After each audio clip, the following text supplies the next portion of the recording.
Assalamu alaikum wa rahmatullahi wa barakatuh, everyone. I pray you're well, inshallah. So today I'd like to introduce you to a subject, a topic which actually is very serious. It's going on in our communities, it's going on around the world, it's destroying relationships, it's leading to divorces, and it's actually destroying people's mental well-being. So the topic is actually narcissistic personality disorder, and this can actually exist in a male or a female, so we can't generalize and say it's only males or females. So I'll give you the definition of a narcissist. So a narcissist is actually a person who self-admires themselves. They are very overconfident, and I'm not just talking about vain, which many people are these days. It's a person who actually so they self-admire themselves, and they're very arrogant. So they think they're better than others, and they think they're better than others, and the others are inferior to them. So they have a real sense of like, no one can kind of wrong me, and even if they're wrong. So that's the worrying thing. So, and they blackmail, they're compulsive liars, and all sorts. So I just want to go through a few points. So I'm going to give the example today of a parent who is a narcissist, whether that's a father or a mother.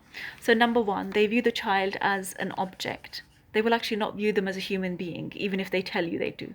No, they will actually view them as a tool to get revenge, or as a tool to get whatever they want, and they will actually use that child against you.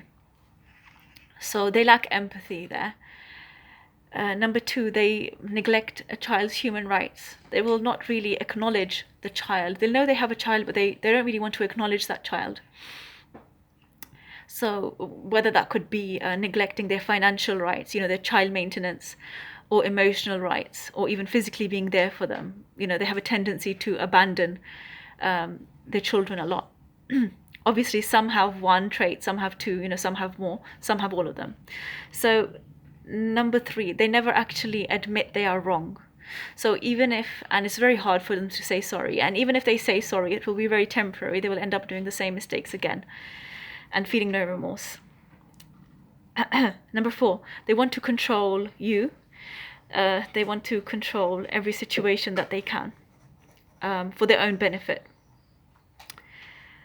Number five, they won't actually be there for your child in reality. It's you that's going to have to do that hard work. So another point, they're compulsive liars. They can lie right to your face without feeling remorse, and you will be shocked when you come across a narcissist. You will actually be shocked, because you will say, okay, you may think they're not lying, and you will believe them, and you'll keep going back to them. So this is what I've seen from experience. I've seen many sisters speak about this, and a few brothers as well. So not acknowledging the child, just thinking of them as an object, and they will feel no shame in hurting their own child, who is their own blood. So mental abuse or otherwise, they're very kind of robotic. So if a child wants to speak to them, or you're begging them to speak to the child, if it suits them, they'll speak to the child, and if it doesn't suit them that day, they'll say, oh, sorry, I can't, and that's their way to hurt you, using your child, because they know that's your weakness. So that's all I'm going to discuss today. So I hope to go into this topic in more detail, inshallah. I don't want to bore you guys too much. So if you like my video, please do like, subscribe, and share. Thank you very much. Jazakallah khair. Assalamu alaikum wa rahmatullahi wa barakatuhu.